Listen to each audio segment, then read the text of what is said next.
For Crema Media's Polity, I'm Sane Dlamini. Political activist Dr. Mamphela Ramphele discusses her latest book titled Dreams, Betrayal and Hope. In your latest book, you say South Africa's political settlement of the 1990s should have been accompanied by an emotional settlement to deal with the trauma of colonialism and apartheid, and a socio-economic settlement aimed at promoting social justice and equality for all. Tell us more about your idea of emotional and socio-economic settlements. These are not my ideas. The beautiful thing is that if you read the preamble of our Constitution, we say in that preamble, we the people. After a long spill, we then say, adopt this Constitution so as to heal the divisions of the past, establish democratic values and values of an open society where there will be equality before the law for every citizen. We also pledge that we will attend to the quality of life of every citizen so as to free the human potential. And finally, that we will build a democratic South Africa that will take its place as a proud sovereign nation in the family of nations. So what I'm suggesting is that in adopting the Constitution, we completed the political settlement part of the process of transition to democracy. But then we left open the healing of the wounds of the divides of the past, which is the emotional settlement. But that emotional settlement also includes embracing, embedding the values of democracy, of social justice, of respect for human dignity, which are the opposite of the values of the colonial and the apartheid system that we all came from. And so we need this emotional settlement process so that we can be born again as citizens of a constitutional democracy. Now that process did not happen. We did a TRC, which was like a starter when you go to a banquet. You can't then be told, well, the banquet is over. You are now really ready for the main dish. So the emotional settlement process that I talk about is to complete the commitment that we made about healing the wounds of the divide of the past and establishing the democratic social justice values. But then there is a third element, which is the commitment to pay attention to the quality of life of every citizen so as to free the human potential. That requires a socio-economic settlement process. And that means having an understanding that our economy, our social structure, was constructed for the benefit of the 10% or less of people on a color-coded basis. That was the system of colonial conquest and apartheid. And now that we are taking care of 100% of the population, we need to restructure our economy to make it more inclusive. We need to restructure our social environment so that we don't have all the resources of the country in the cities where wealthy people live, and people, the further you go out of the city, the less the access to the commonwealth that is supposed to be represented in every city. And so this proposal is not a Mamphela proposal. It is Mamphela reminding us that we made these commitments. We need to complete the work that we set out to do. And that way, the South Africa that we dreamed of will really come alive. Our cities continue to reflect the persistence of the apartheid socio-economic geography. You mentioned the successive ANC-led governments, and the DA government in the Western Cape and the city of Cape Town have failed to transform the metropoles. How do you think apartheid's geography can be overcome?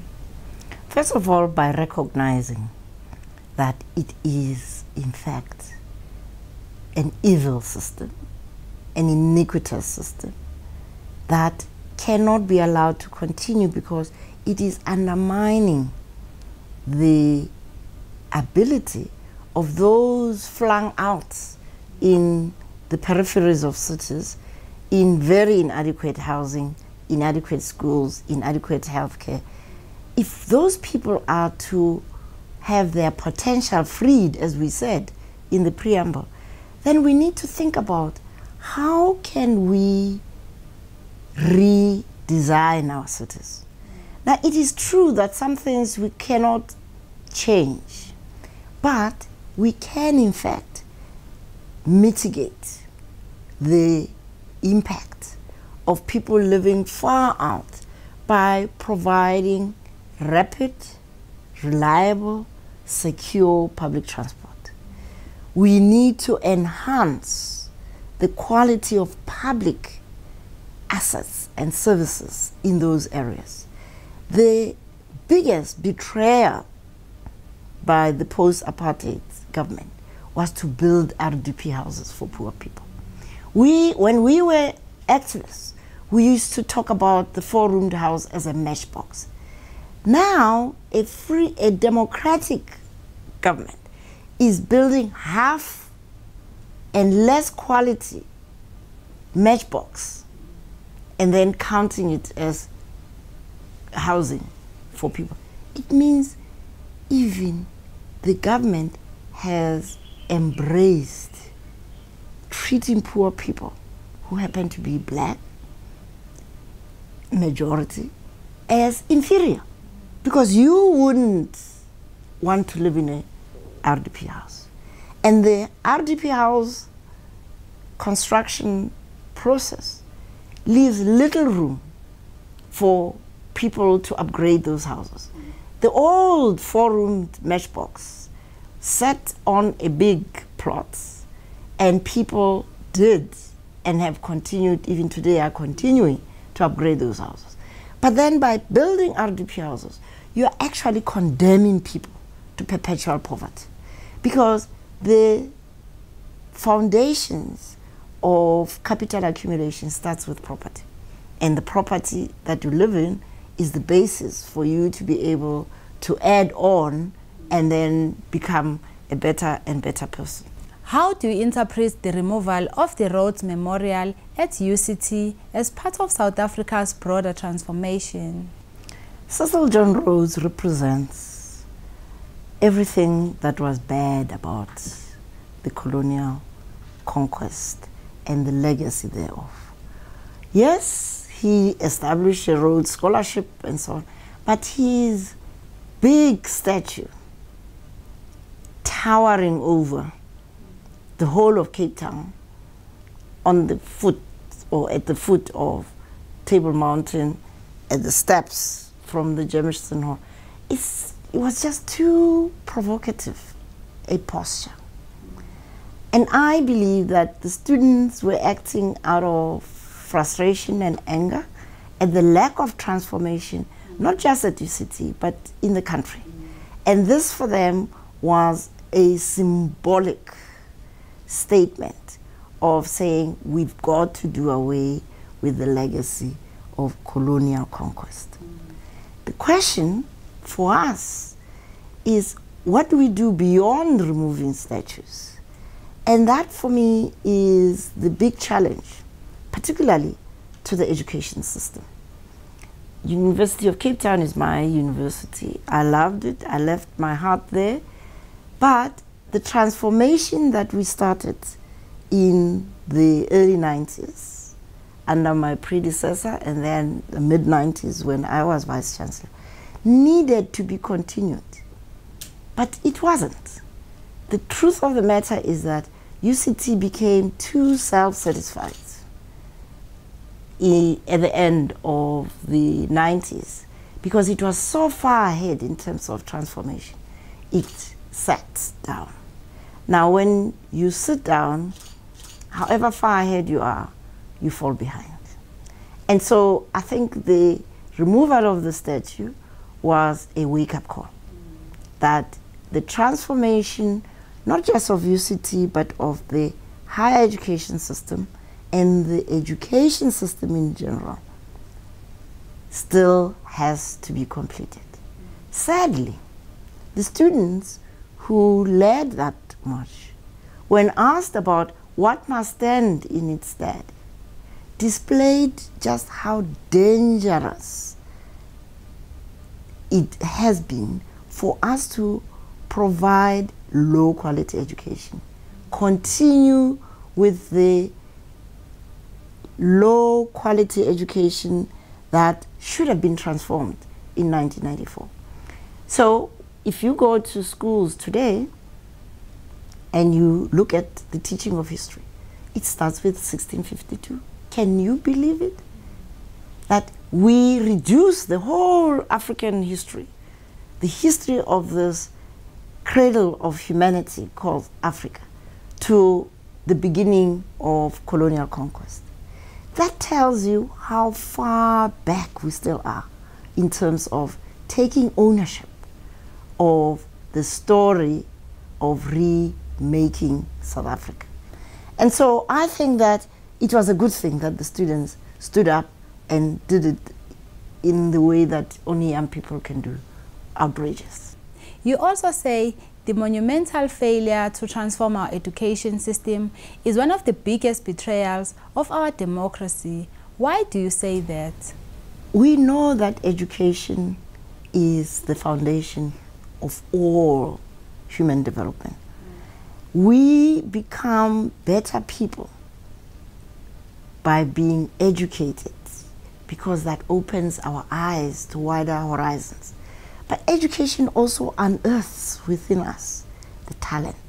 All children have got a genius sitting inside them.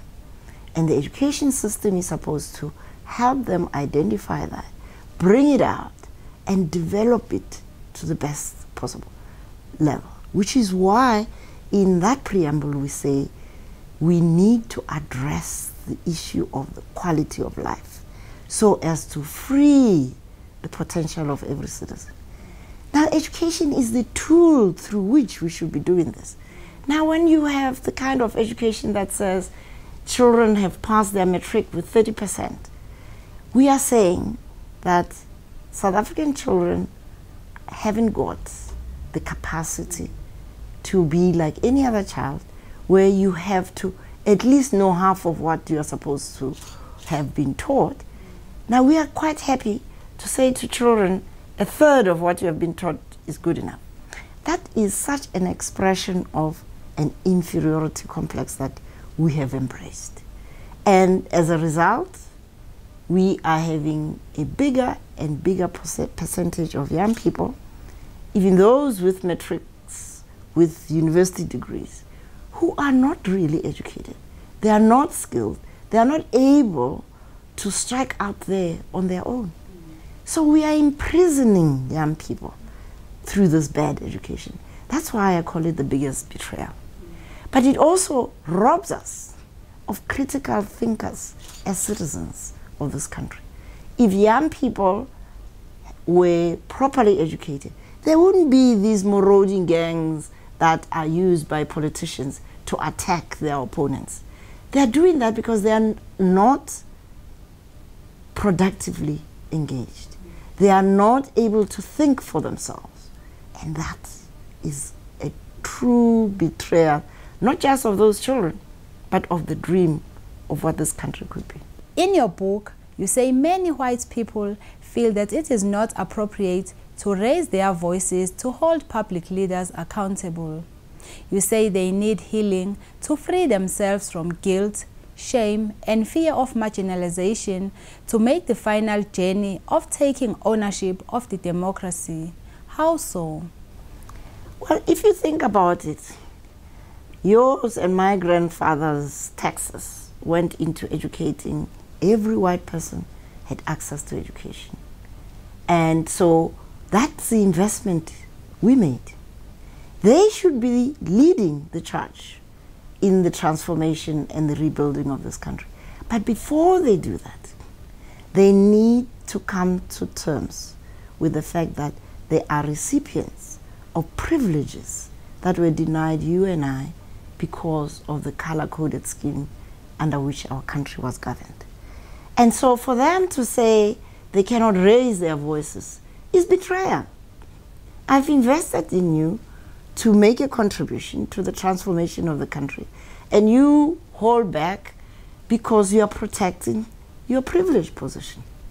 And you are not even acknowledging the fact that you owe it to South Africa to use the skills that you have developed as a result of being privileged for the benefit of everyone in society. And so that emotional settlement process that I spoke about earlier on is essential for white people to shed their whiteness and embrace their South Africanness.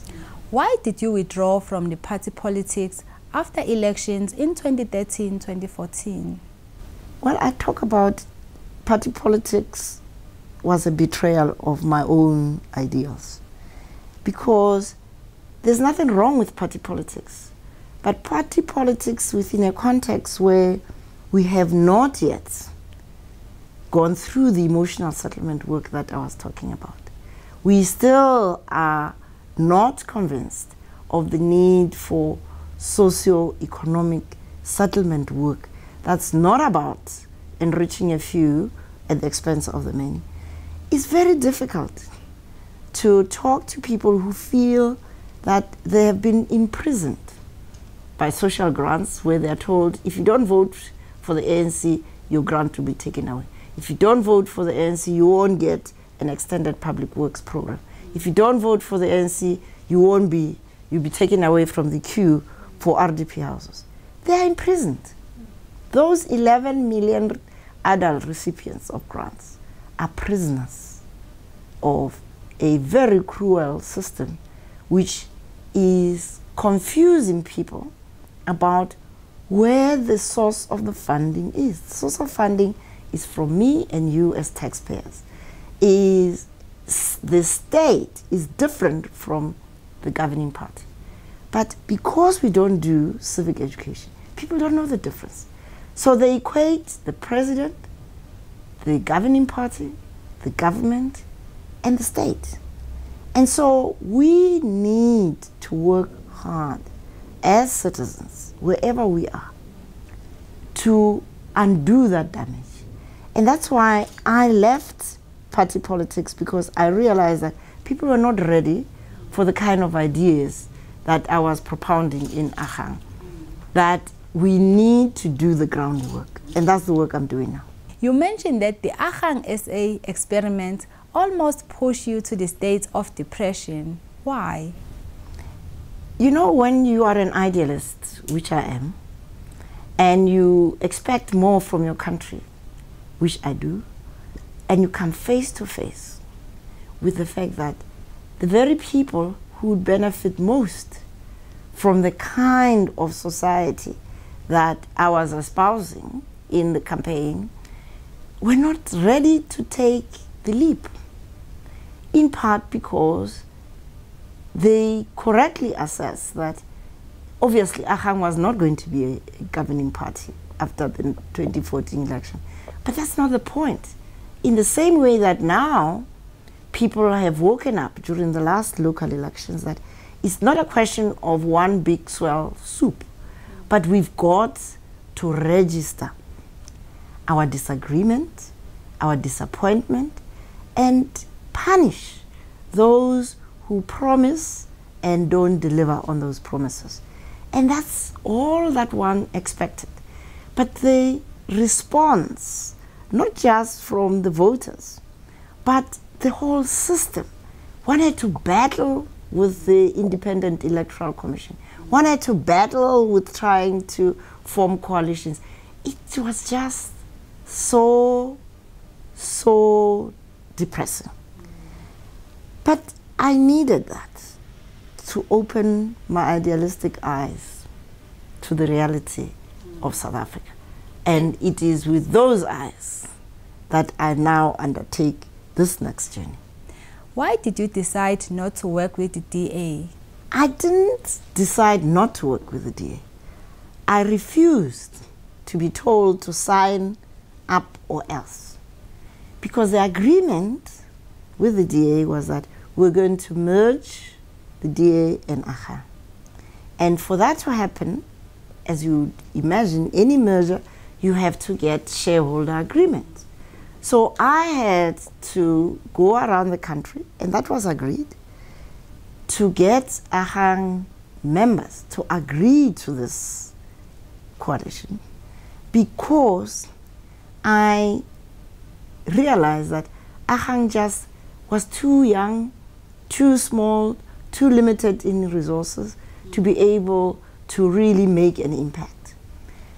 That its ideals, which I still believe were valid and are valid ideals, could not really get traction without a political machinery which a DA as an established party had. And so I thought this was a marriage which would benefit both sides, that we will bring the ideas to the table and they will bring the resources and the machine to the table. But clearly, traditionalists within the DA were not ready for new ideas.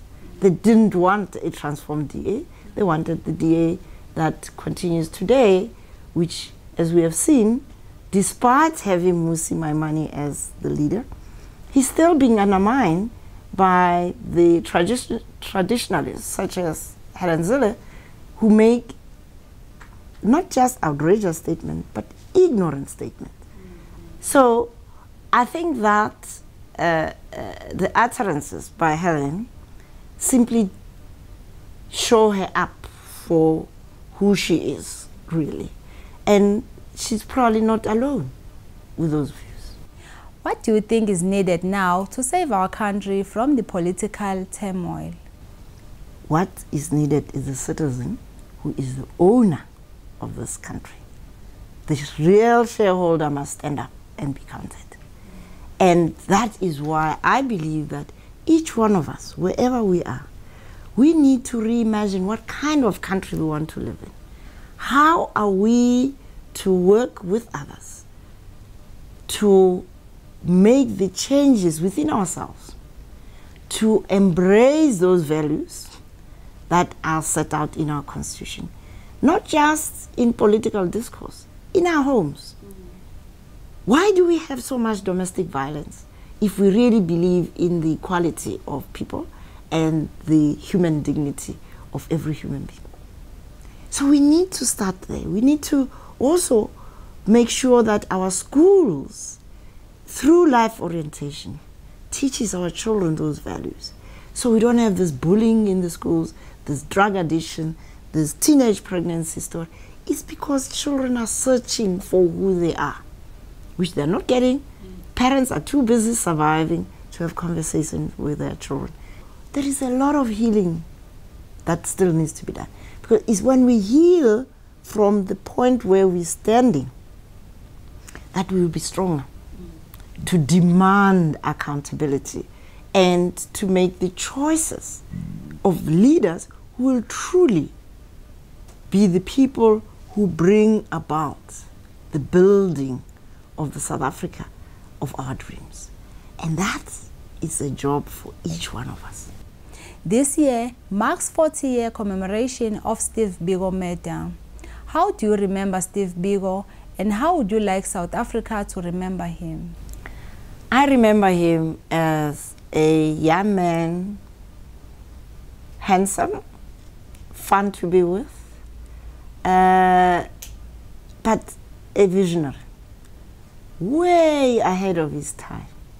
I mean, people forget that he was hardly 30 when he was killed. And yet, what he wrote as a 20-something-year-old is still being read today, still has validity today. Because one of the problems we have today is that black people have gone back to embracing an inferiority complex. We have allowed African languages to die. Our children leave school without being able to read, write, or to speak their mother tongue.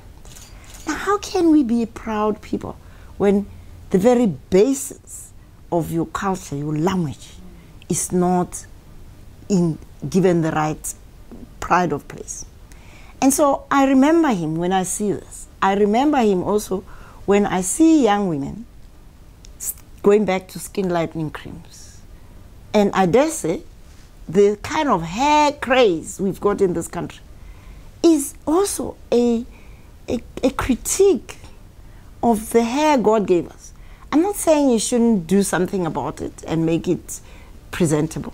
But do we really have to wear these wigs that make us look either from Asia or from somewhere, even blonde wigs? Why? What is it that we are running away from in terms of the African personality? So those things remind me of the unfinished work of us raising our level of consciousness so we can be the people who are proud of ourselves. Proud, not just as black men and women, but proud Africans who will be able to transmit this pride to our children. They mustn't be aspiring to go into America, aspiring to be in Europe. They are products of the cradle of humanity. Are we telling them that? No. Are we telling them about the contribution of this continent to the whole human civilization? No. We are even saying to them, learning mathematics is too hard for you, we'll let you learn math literacy. When mathematics originated in here on this continent. Why? Why have we lost the confidence in the African child's capability to become the geniuses that God created them to be? That was political activist Dr. Mamphela Ramphele speaking to Crima Media's Polity about her latest book titled Dreams, Betrayal and Hope.